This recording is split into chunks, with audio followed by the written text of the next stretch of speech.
Hey guys, आप सभी दोस्तों का बहुत बहुत स्वागत करते हैं आज के इस नए से स्टडी ब्लॉग में। दोस्तों आज से क्लास शुरू हो चुका है। दोस्तों हमारा बायोलॉजी का क्लास नंबर 5 है। सुमित सर आ चुके हैं और फिर से साइंस का क्लास शुरू हो चुका है दोस्तों। ठीक है, तो चलिए उस क्लास को हम करते हैं और आप सभी दोस्तों को बताते हैं कि आज के जो क्लास है उस क्लास से क्या कुछ नया सीखने को मिलता है दोस्तों। ठीक है,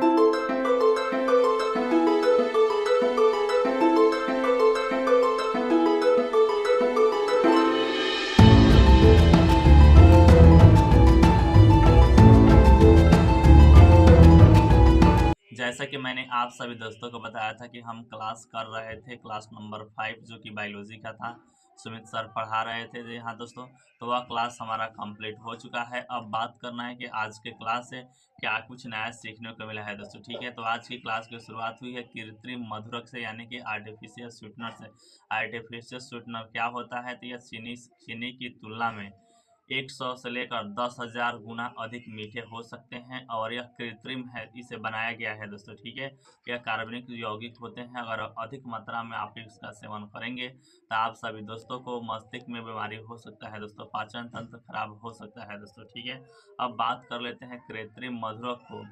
कृत्रिम मधुरक को क्या कहा जाता है दोस्तों? तो मीठा जहर कहा जाता है दोस्तों। क्या कहा जाता है? मीठा जहर कहा जाता है। अब बात कर लेते हैं कि जो हमारा कृत्रिम मधुरक होता है वह अब बात कर लेते हैं जो हमारा कृत्रिम मधुरक का प्रकार है। तो पहला है दोस्तों आपका सैकरीन, नाम तो सुने ही होंगे। सैकरीन सबसे ज़्यादा उपयोग किया जाता है कृत्रिम मधुरक के तौर पर। यह चीनी की तुलना में 200 से 250 गुना मीठे होते हैं और मधुमेह रोगी इसका ज़्यादा उपयोग करते हैं दोस्तों। क्या? मधुमेह रोगी ज़्यादा उपयोग करते हैं। ठीक है, अब बात कर लेते हैं, अगर आप सभी दोस्त अगर इसका ज़्यादा उपयोग कर लेंगे सैकरीन का, तो अगर आप सभी दोस्तों पर दवाओं का प्रभाव कम हो जाएगा दोस्तों। ठीक है, जो कि बात 100% सत्य है।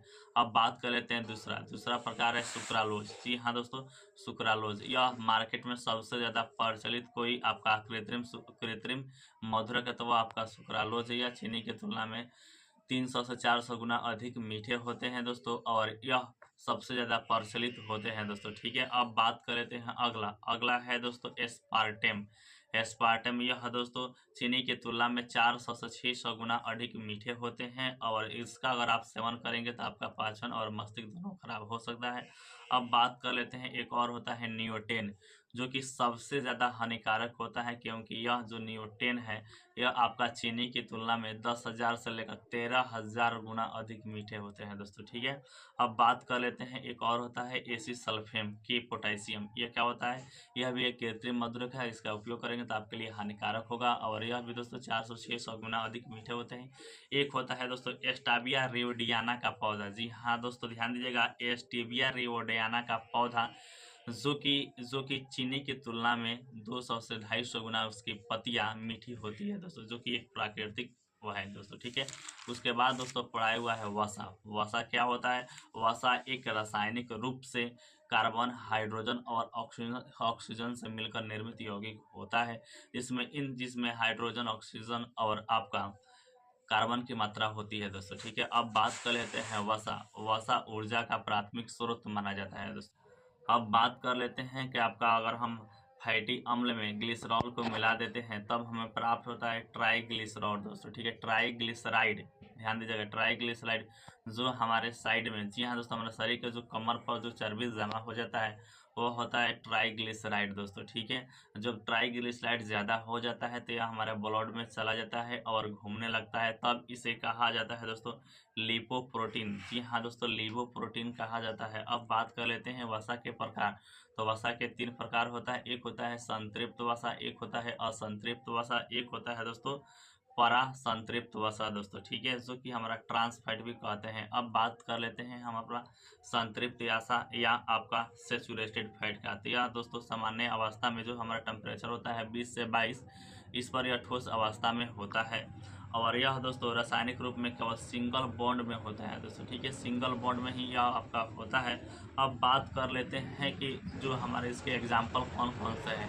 तो हम प्राप्त करते हैं दोस्तों जंतु से, तो जंतु से प्राप्त करेंगे, इसमें शामिल होता है संतृप्त वसा। क्या? तो घी, मक्खन, आपका चर्बी, मांस, ये सभी जंतु से प्राप्त होने वाली वसा है। अब बात कर लेते हैं दूसरा है दोस्तों पादप पादप वसा है। तो पादप वसा से क्या क्या प्राप्त होती है? तो नारियल का तेल प्राप्त होता है, ताड़ का तेल प्राप्त होता है पादप वसा से।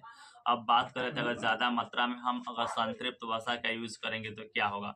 ज़्यादा मात्रा में अगर आप सब जो संतृप्त वसा का यूज़ करेंगे तो हमारा एलडीएल, ध्यान दीजिएगा, एलडीएल कोलेस्ट्रॉल बढ़ जाएगा, जो हमारा मस्तिष्क और पाचन तंत्र के लिए खराब होता है। लेकिन ध्यान दीजिएगा, अगर हम संतृप्त वसा खाएंगे तो हमारा मस्तिष्क पर भी इसका अच्छा प्रभाव पड़ता है, जो कि एक लिमिट मात्रा में खाने पर होगा दोस्तों, ठीक है।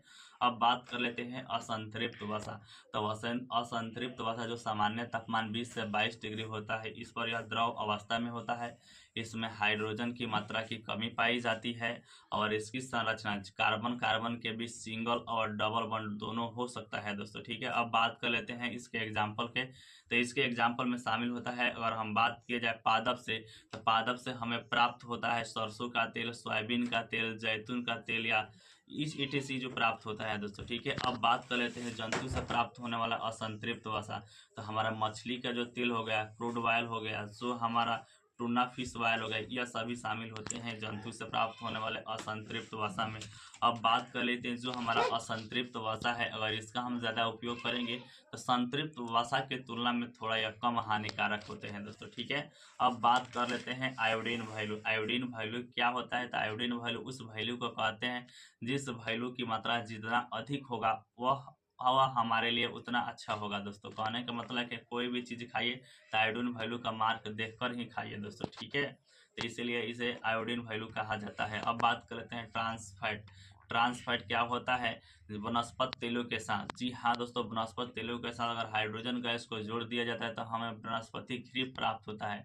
जो वनस्पति घी प्राप्त किया गया है हमने, और इस क्रिया को कहा जाता है हाइड्रोजनी। क्या कहा जाता है? हाइड्रोजनी कहा जाता है। जब हम वनस्पति तेल में हाइड्रोजन गैस को मिला देते हैं, निकेल जो कि उत्प्रेरक के रूप में होता है, तब हमें वनस्पति घी प्राप्त होता है।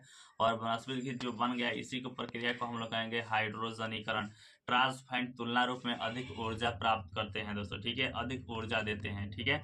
अब बात कर लेते हैं ट्रांस फैट हानिकारक भी होते हैं। जी हाँ दोस्तों, स्वास्थ्य के लिए हानिकारक होते हैं। जो हमारा खून की कोरोनरी धमनी होते हैं, इसमें ब्लॉकेज कर देते हैं दोस्तों, ठीक है। इसलिए हमें ट्रांस फैट कम खाना चाहिए। अब बात कर लेते हैं वर्तमान में भारत सरकार ट्रांस फैट का कितना परसेंट किया है तो हम यूज़ कर सकते हैं? तो मात्र 2% हम इसका यूज़ कर सकते हैं भारत में, ठीक है। और वहीं बात की जाए WHO कह रहा है कि इसे हमें 1% या 1% से कम ही करना चाहिए दोस्तों, ठीक है। अब बात कर लेते हैं अगला टॉपिक। अगला टॉपिक पढ़ाया हुआ है फैटी एसिड या वसीय अम्ल। यह क्या होता है? वसीय अम्लों के आधार पर वसाओं का निर्माण है और यह 3 प्रकार के होते हैं। एक होता है दोस्तों संतृप्त वसीय अम्ल, दूसरा होता है असंतृप्त वसीय अम्ल दोस्तों, तीसरा होता है आवश्यक वसीय अम्ल दोस्तों, ठीक है। तो हम बात करेंगे संतृप्त वसीय अम्ल। तो संतृप्त वसीय अम्ल, इसमें आपका वसाओं का निर्माण होता है और सामान्य तापमान पर यह ठोस अवस्था में होते हैं और कार्बन कार्बन के बीच सिंगल बॉन्ड में होते हैं। इसके एग्जाम्पल की बात की जाए तो इसका एग्जाम्पल है दोस्तों ब्यूटरिक एसिड। ब्यूटरिक एसिड सबसे मिलता है कहाँ पे? तो मक्खन में और सुगंध के काम में आता है।